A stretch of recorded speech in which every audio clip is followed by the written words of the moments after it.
Hi, my name is Reverend Erin Angeli. I am one of the co-pastors of the Commonwealth of Oakland here in the Pittsburgh city, over in the Oakland neighborhood. You may have spent some time there during your time here at Pittsburgh Seminary. We are a small church plant that started about 7 years ago. I planted it with my co-pastor, Reverend Mike Holohan, and we've been there ever since. So I'll get right to it. What I wanted to show you today was I just completed the Certificate for Adaptive and Innovative Ministry here at Pittsburgh Seminary, and I wanted to show you about the capstone project that I came up with at the end of my time in that program. I'm gonna cheat out a little bit here and be a little bit closer to you. I hope that's not too threatening. So the project was called Cultivating Queer Spiritual Community Through Individual and Corporate Practices. What I did in this project was I tried to answer the question, where does spiritual direction fit into my calling to serve queer people in congregational settings? Now, during this presentation, I'm gonna use the word queer to refer to LGBTQIA+ people. I know that the word queer has been used in a derogatory way in the past. I understand the history of that word, but it is in keeping with modern tradition of the queer community to use that word to refer to ourselves. In this project, I interviewed both practitioners and participants of spiritual communities to examine how it is that queer people were interacting with spiritual communities. Now, I use practitioners and participants because not all of the people who were leaders in spiritual communities that I examined were necessarily ordained, so it didn't make sense to refer to them as pastors, right? These included people who are spiritual directors, people who were program directors in churches. This even included a witch who convened a coven over in the Millvale community, who was one of the most interesting people that I spoke to, and one of the most gifted practitioners as well. Participants, I refer to participants because not every queer person who participates in religious community refers to themselves as a member of that community. Membership for queer people in religious community is a touchy subject. Your membership was often translated to ownership in religious community as a young queer person. And so participants are not necessarily members, they're people who interact with communities. So,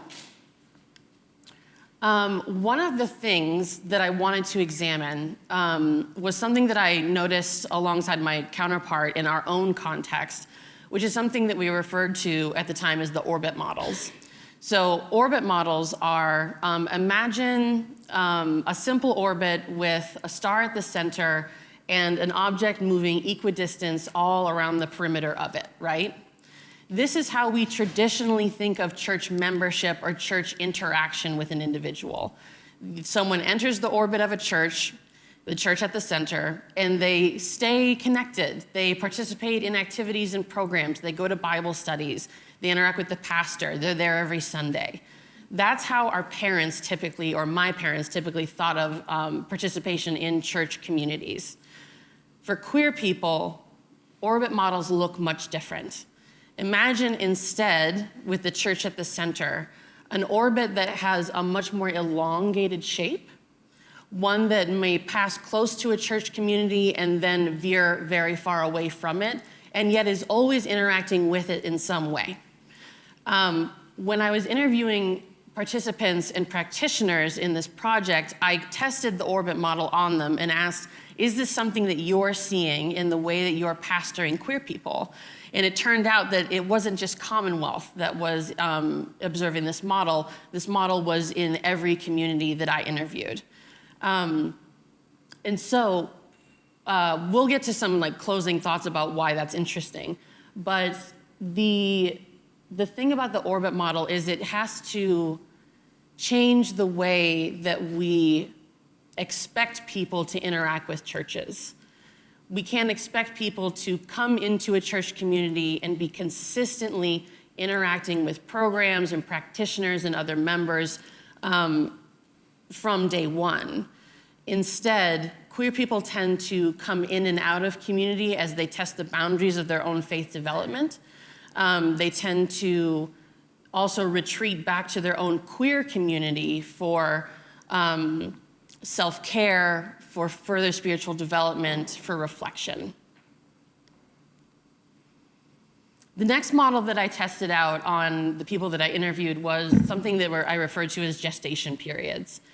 Now, what this refers to is that I was noticing in my work that it took queer people a long time to come into direct relationship with religious communities. We were noticing at Commonwealth that it took up to 2 years from the time that someone realized that Commonwealth existed to when they came to their first event. That's a long gestation period. And it's not what we were expecting in the field, right? When you find a community that you're interested in, often we find in like classical ministry settings that someone would then come and try an event and maybe stick around, and then we would expect them to be in that traditional orbit model, right? Not so with the queer community. In the queer community, there would be along with the orbit model, there would be a give and take of materials where people would come into our orbit, absorb some of our community, and go back into their queer community where they could converse with their peers and process with others to find what worked for them, what didn't, where their comfortability was, that sort of thing. So we came to find that long gestation periods were just what was to be expected, and that we shouldn't be, disappointed or bummed out when we didn't see people for long periods of time, and we shouldn't be surprised when they showed back up. The other thing I found when I was studying these communities was that halfway events were incredibly important. What I mean by halfway events is I mean that events that were not explicitly religious but hosted by religious communities. So like in the coven that I mentioned, the witch over in Millvale, her name is Athena. She's a brilliant practitioner. If you have a chance to ask questions about her or meet her, she's brilliant. But she would host vinyl nights in the gay bar that she co-owns, where people could come in, bring their vinyl records, and share the music that helped them feel alive, that helped them feel connected. And this wasn't explicitly a Wiccan event, which is the faith practice that they interact with, but it was a place where people from that religious community came together to share materials that they felt something towards, right? So from there, from halfway events, people who interacted with the halfway events felt more empowered to interact with explicitly religious events later on. You might think of this as, what's a good analogy? Like a church kickball league is a halfway event. We're not necessarily like having a full liturgy and communion at a kickball game. You could, but it's not expected, and it's expected that you're going to be playing kickball, having fun, making relationships, relating to other people. But you might interact with people who are in the same religious community and get a feel for them through the halfway event. Another thing I found very helpful in my study of these communities is open liturgies. What I mean by open liturgies is liturgies that are allowed to be affected by participants who are interacting with the liturgies.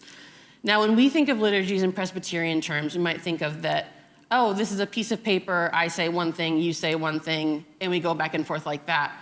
Liturgies can be many different things in queer communities. They can be very tactile, they can be very interactive, and I'll show you a slide of one of them coming up here in a second.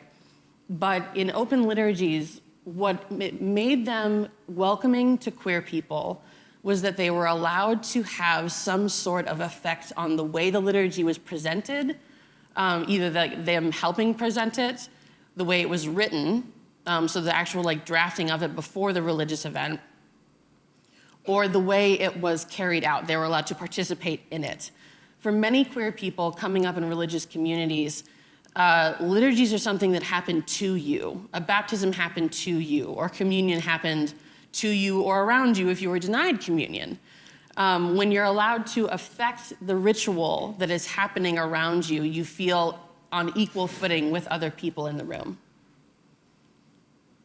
So this is one of the open liturgies that I was referring to. This is from the Wiccan community. Now, I know that some of this might not be familiar to you all, but I'm going to explain a couple elements of this.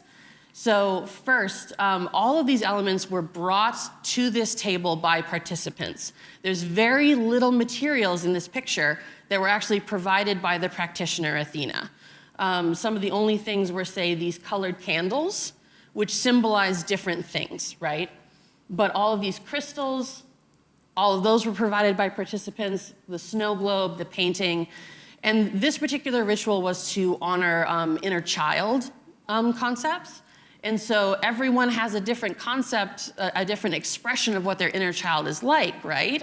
Not all children are the same. And so there's a joke book here, there's candy, all sorts of like rainbows and things like that. The unicorn is a big one too.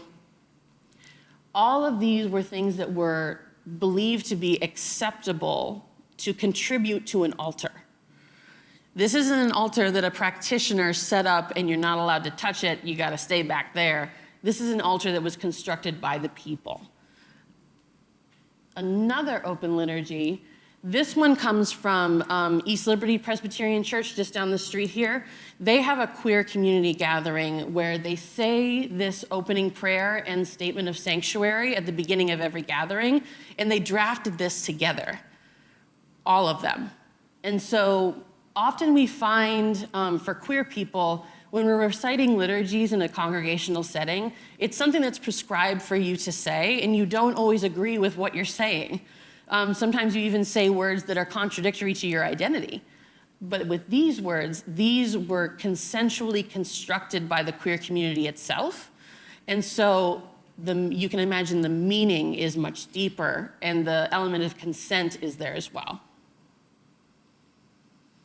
So a couple conclusions. How many of you have a queer person in your life who is spiritual?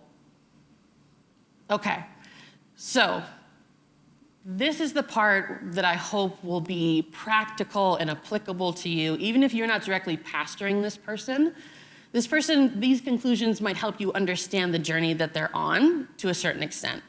And I invite you to ask them questions and see if some of these concepts are applicable to them.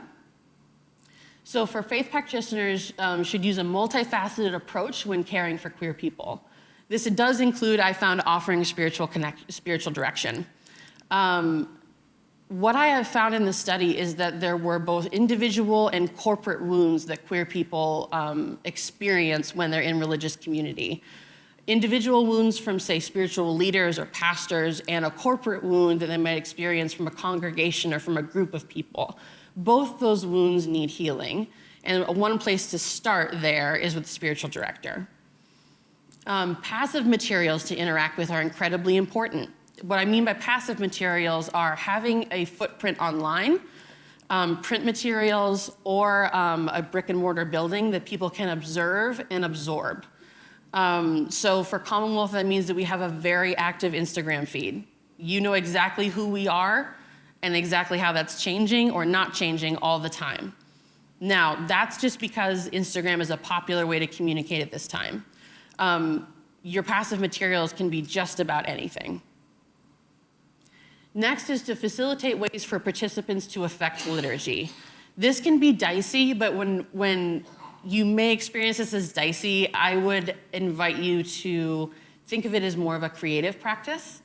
We have a practice at Commonwealth called the Sandbox, where we do liturgical practices in a play setting, where we provide elements for people to shape things like communion. We'll provide them with lots of different stoneware, communion elements, liturgies, words, choreography, and say, how do you want to do this? How do you want communion to look and feel? And they design it themselves. Next, faith practitioners and participants need to reset their expectations of queer people in religious community. Be patient. This is going back to the gestational periods that I talked about. Don't expect to see them regularly or repeatedly. And also, this is not a surface way to boost numbers. And that's it. Thank you so much. Great.